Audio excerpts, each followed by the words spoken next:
Musibye mutya baganda bange abalungi mikono gyange abanjagala n'abatanjagala mangi bali but I don't care nfa kuba njagala bokka but anyway njagala osooka olaba ennyumba eno eyo gye ndi mu kulaga ngenda gikulaga nasooka gikulaga wabweru wonna nga bwefaanana neighborhood then tumale tuyingire munda but before commenting anything njagala osooka olaba vidiyo eno ogimaleko olaba neighborhood ebiri munda tugenda birambula ffenna mpola mpola Bampita Morris Jordan's Kaweesa katusooke tulambula ennyumba eno then after katuyingire munda katusooke tuyingire munda mbalage buli kimu njagala tukikwate mpola without saying anything. Bampita Morris eno chano bagita Morris Jordan's K Media omwezo wa Bampita Morris Jordan's Kaweesa straight at Aromatic Entertainment obankozesa na luzungu. Hey everyone, my name is Morris Jordan's Kaweesa straight at Aromatic Entertainment. I was saying that at least I need to intervene some English because of this video. Today I've decided to bring you this beautiful house, this beautiful estate, this beautiful mansion. So whoever is there interested in this, but before going any further, let us first take a look at this house inside and outside. But first I'm going to take you through outside. We are here is the front view, but I'm going to take you from front to back here to inside. Morris Jordan's Kaweesa straight at Aromatic Entertainment. I love you so much for supporting me. I always love you and I'll always love you so much. So please let us tour this beautiful house. Then after touring it, I shall tell you why I have brought for you this beautiful house. There you see, as you can see, that one in front there is the Ascaris corridor. Bakaita corridor. Akamba kasikali bakaita corridor.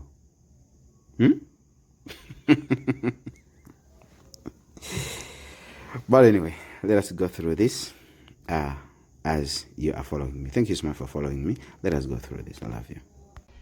All right. Morris Jordan's Kaweesa straight out Aromatic Entertainment. Yagade kubalagako ku nnyumba eno.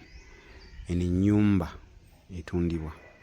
Yawedde buli kimu kakati wabwero mazo balagayo kati katugendeko ko munda kano abaana basobola okuzanyiranga wano namwe mwenyini ekawungeezi musobola okutuulako wano ne munywa akacaayi oba olina n'emikwano ne mubeera nga musobola okutuula wano ne munywa akacaayi amamotoka gamwe nga gapaakinze wano kali emmotoka zammwe zipaakinga omusana obutabu tubikuweeramu byonna omusana obutabu katusooke tugirambuleko wabweru wokka nga sinabayingizaako munda olabe ka green ko twakataddewo bulungi nnyo buwakuwe bwonna twabukoze pavers ndowooza obulaba ka green ko twakataddewo bulungi nnyo njagala mbalasooke mbalambuzeeko emmanju yonna nsooka nnyumba eno okwetooloola nga tetunnaba kulayika nga tetugenda munda.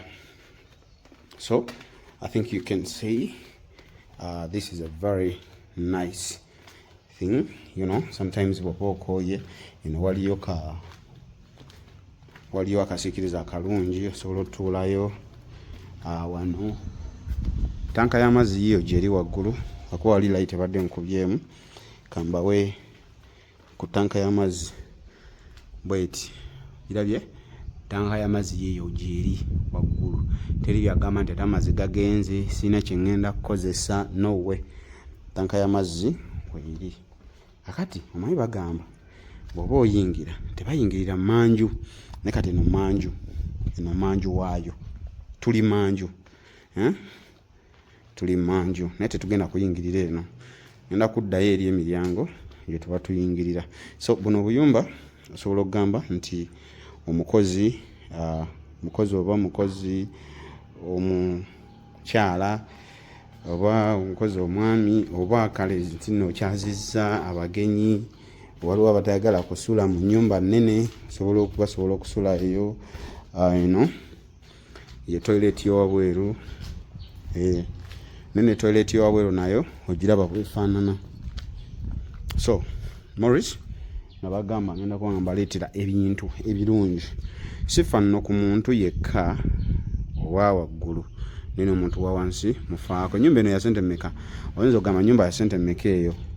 Kakati kazitunda Ivan Pro Properties ngenda kwogerako ko naye agenda kuba nga atubuuliramu ennyumba eno ya sente mmeka. Kakati kakatuddeyo eri just mbadde mbeetooloozaamu kulaba outside tuli waweeru waayo mbadde mbeetooloozaamu ko giraba waweeru weefaanana. Kakati tekatuddeyo tuyingire munda. Then bwe tuyingira munda tugenda kwogera n'omwami Ivan owa Brand Pro Properties abeere nga atubuulirayo yammeka. Omuddo guno gwonna kyobamanyi n'ennyumba maridadi sana gwe nawe nagyetaaze enamba z'essimu kuzeza okuwoza okubako eza Ivan Pro Properties.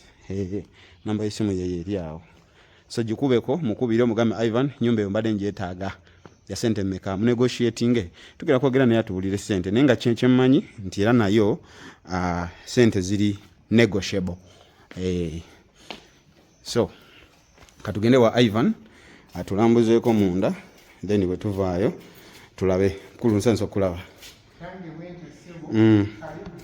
kodi nga wazimba amatiri bona. Okay. Sokeza mu sitting. Yeah.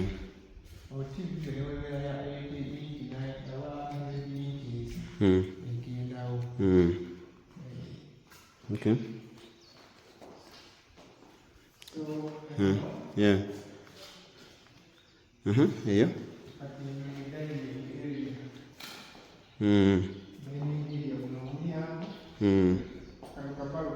Yeah.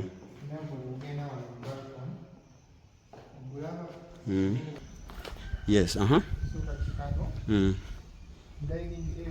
yeah. Nawumulirako kabalu.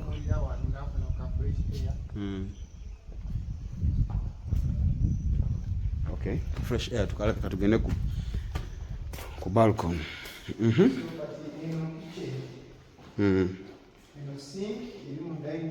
Yeah.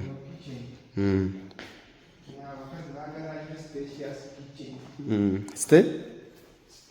Spacious, yeah. Yeah.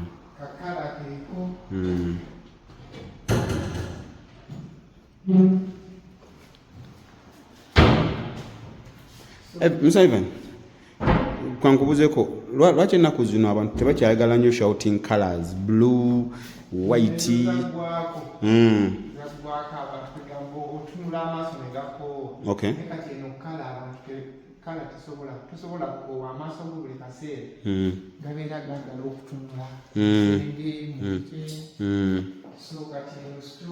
Okay. Kino kyekiyungu? Kino kiyungu wonna. Otulekamu ebintu ebyokulya ebyamanyitabira waweeru ebanga biri safe. Okay. So tugendeko kati wano we wansi floor yo wansi. Yeah. So tugendako mu kisenge. Okay.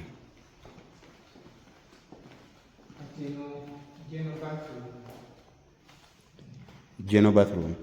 Ab'omuddiiro bayagala bagende mu kisenge bagenda awo. So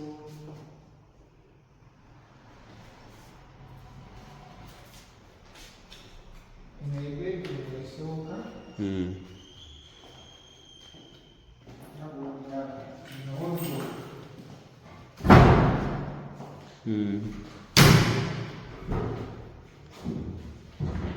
Okay.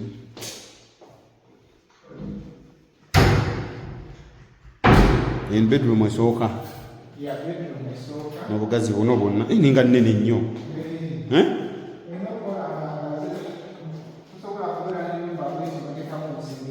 naye eri self contained. Okay. Wow. Bino biro mwakoledde ddala biri eby'abazungu. Ebyo eri kwekwasa ennyumba ya bbeeyi ayonaabira obulimu Okay. tubeera mu bedroom eyokubiri. Ne bedroom eyokubiri Okay. naye eri self contained. Wow. Kwe bintu nga bigazi nnyo. Omugazi gwazo so balekeko ne ku bathroom naye eri self contained.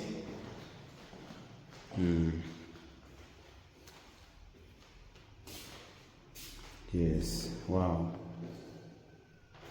Bedroom eyokubiri gatambukeko wano. Yeah, okay. Tubalekeko ku master bedroom ne bedroom endala eziri.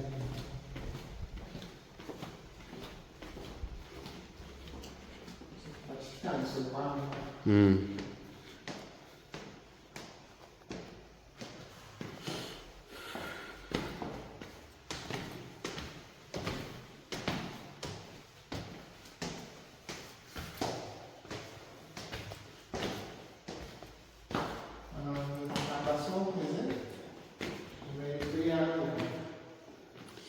Tulinako ne prayer room. Mr. Ivan ate kati awo kye mwaleese kikulu nnyo.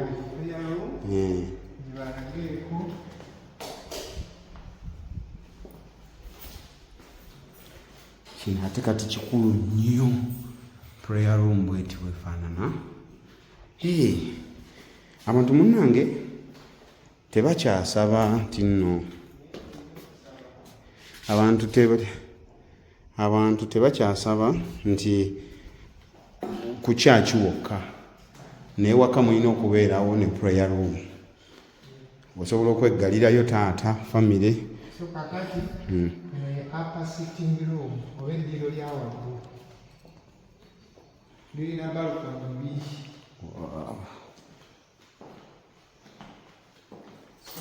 Lirina balcony bbiri. Lirina balcony bbiri. Osobola okutuula wano ku nnyanja. Sooka obenga nzigirako ku kutala lino. Lino eddene buli obw'omunda. Obw'omunda.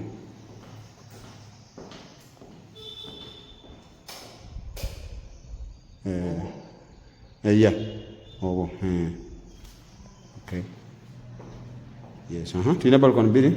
So osobola olaba ku nnyanja wasikire ku nnyanja bwekiri. So otuula wano n'oba ng'olengera eri.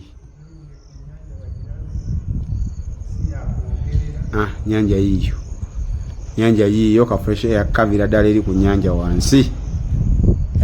Wow. Kola ssente weeyagale.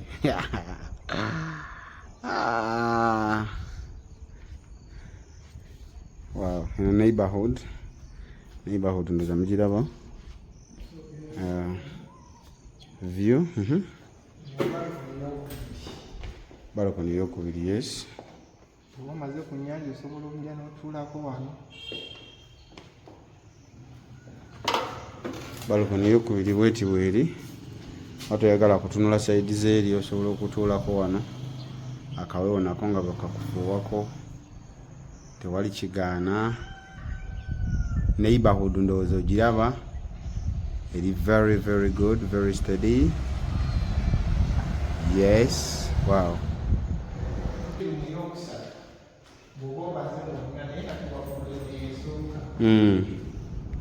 Waggulu twaliseewo bedroom bbiri. Wansi manya.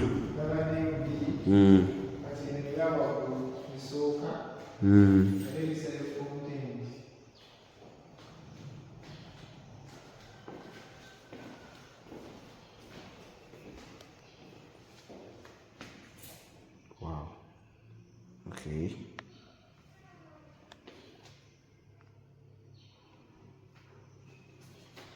Nayo eri self contained, terigamba nti kiki.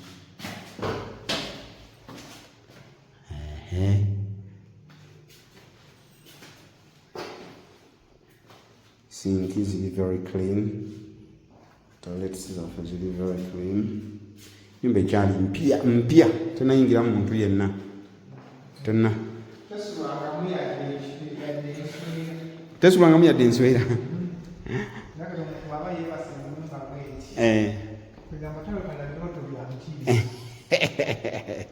Kituufu.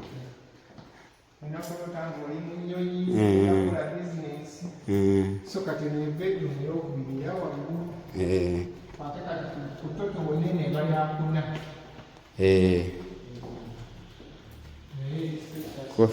Yes. Wansi waliyo bbiri nene waggulu bbiri. Sorry. Wansi waliyo bbiri waggulu eno yakuna.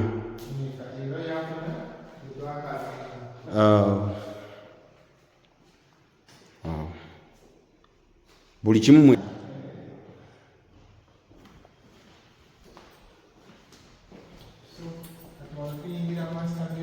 yes.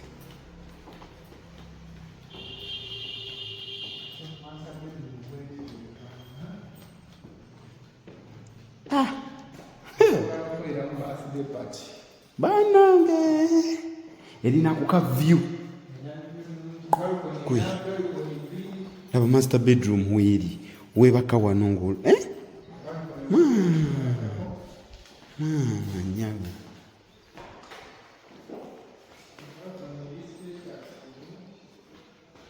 nga lwaki tojja wano, nga lwaki teweewangulira awantu wano. Master bedroom nsambiramu n'omupiira. Wow. Laba view ya master bedroom. Erina balcony bbiri. Nganti egatta bbiri both sides eri n'eno. Neighborhood ogirabye. Neighborhood simbi n'akamu. Yes, wow. That is the neighborhood. Eri wansi kankusikireko kolabeko eri wansi olaba ekiriyo. Yeah. Okay.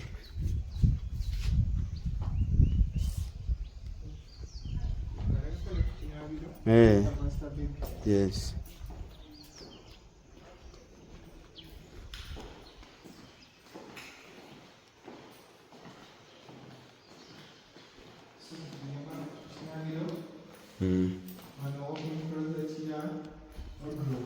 Kino kyekinabyo kya master bedroom. Wardrobe ye yeeno bwaguuga baaba.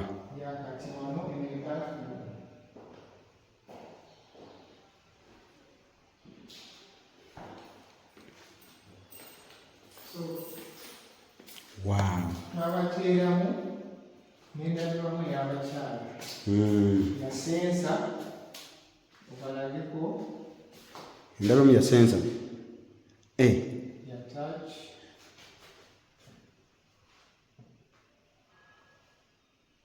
Kati abe kyoseza ki? Kalaiti kali. Ivan. Mr. Ivan. Kabuno kudrowa bwaki? Kudrowa oteekamu bintu by'abakyala. Byokwekolako. Oteekamu busenya, oteekamu bizigo, oba meekaapu. Oteeka omwo. So eyo omungi ekola ssaawa ng'ogenda giteekako. Enki? Ekibaafu ekyo kirina ssaawa.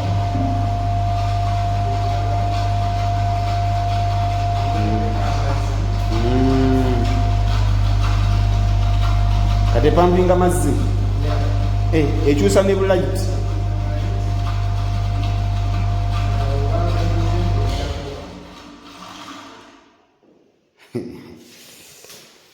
Ataki. Buli kimu kiggwa. Okweyagala kuba okutuuseeko. Wow.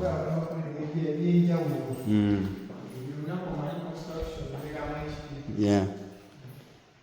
Okay. So, kati ebitoto ebisinga biba bitaano.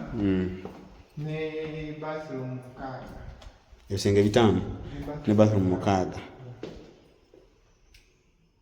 So tugende wansi balabeeko ne Mandi Boys Quarters. Oba toyagala basule mu nju. Basula Boys Quarters. Yeah.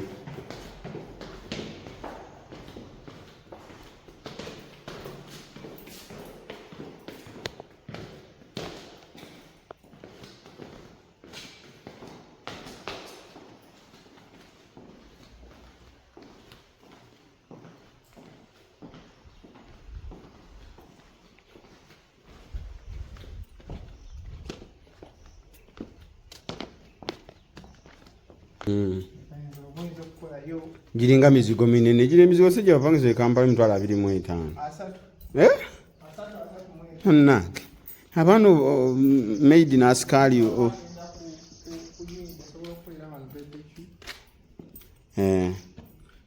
osobola barbecue awo namuyokerawo akabuzi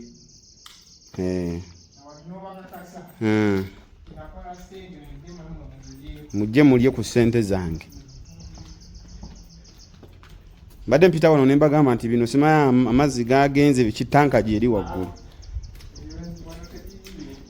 Tanka gyeri.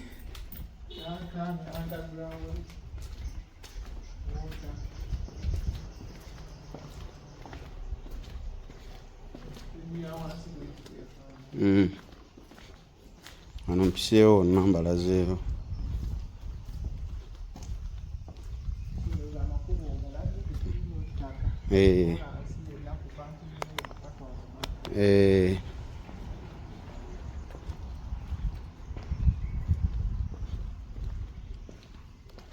Okay.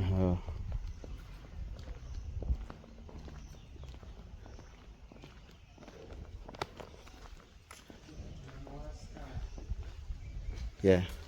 Get your remote.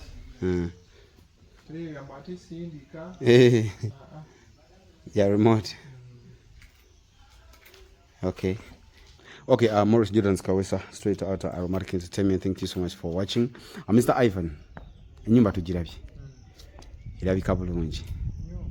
Naye ebibuuzo ebiri mu comment section wadde sinnabiraba. Ebibuuzo ebiri mu comment section kati wadde sinnabiraba. Akasente kayimiridde katya? Mitwalo 65.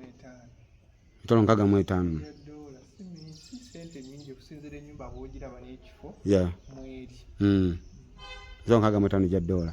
Sente ezo ziteesebwako oba ziri fixed? Sisinzira n'ensasula. Mwenye mu ekintu bw'okola business. Yeah. Omuntu bw'aba asasula cash. Kuba kyanjawulo n'ona installment. Yeah. Yeah. So kiba kigenda nti omuntu asobola okusasula installments. Kisinzira installment kikaaki. Nzo gamba ina emitwalo gyangana. Enyumba eno Mr. Ivan buli mwangambi yansunza obuwangu. Kati nze musinga. Kati nze musinga. Mr. Ivan, ogambye ennyumba eno nti erine bei eri negotiable. Musobola okuteesa. Munisagala nnyo bantu kubateeka mu ndowooza egamba nti omuntu ku mitwalo 65 kisinzira dola weeyimiridde. Wakati bw'obalamu 2.2. Yeah, 2.2 what? Billion, okay. Yeah, wakati wano ettaka lyawo lya bbeeyi. Kati bw'olaba specials gundi ettaka lino ennyumba kwetudde. Abantu bagaze wali 10 ku 10. So kati bw'olabye ebintu by'omunda byonna birimu class. So kati omuntu ojja kumulimba nti nno tujja kuteesa nnyo saagala nnyo nantandikidde ku mitwalo 7 naye njagadde okubawa fixed price. Omuntu ajja agamba nze nina kusasula emitwalo 5 oba 45 mumpeeyo emyezi bwegitimayo. Kati n'ekirala mulimu abatasobola affording eno bakusobola eno nyumba tugenda balakoko villas ezo mitwalo 15 25 ya kubanga tulinamu phase 4 era nazo ziri bwe bajjaawo. Kakati ettaka lino ogambye obadde ogamba ettaka lino lya bbeeyi. Wa wano wogamba nti wa bbeeyi? Eno accurate tulimu accurate bwe bajja. Okay. atamanyi accurate webajja omulagirira otya ovudde Kampala oba Kampala yisa Kitende kasita oyita ku Avema oba Wismall then ovugako meters nga 8 ku 6 n'oyambuka naye accurate webajja tewali wana awaliwo abatagimanyi era sisi kibi okubalagirira so kituli ku accurate webajja agona wenna ng'owize emitwalo gya $6 emitwalo 65 you free to come in his inbox oba nebobanga toziweza naye ng'oli ready okubeera nga oyogera naye osobola okwogera naye n'ogamba nti leero siziweza ezo naye olinayo akazi no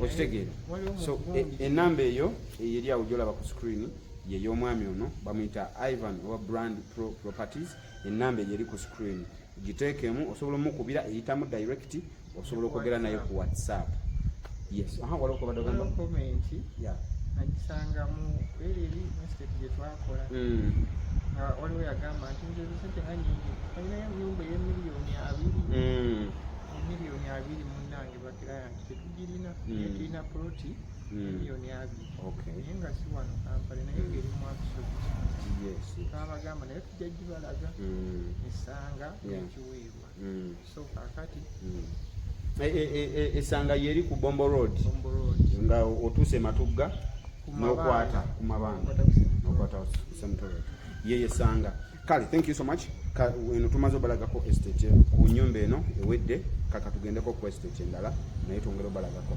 Brand Pro Properties ne Morgerans K Media we are here kubera nga tubaagala nnyo tubabuuziza we love you so much era tubaagaliza amazaalibwa ga Yesu Kristo amalungi kubanga tuyinza obutaddamu munaye bawuli gano sigisi mazaali gano mazuukira anti Christmas okimanyi nti oba olina okulya keeke kati oba ngobulaka tuli ku keeke ya Christmas kale kale kama abakuume we love you so much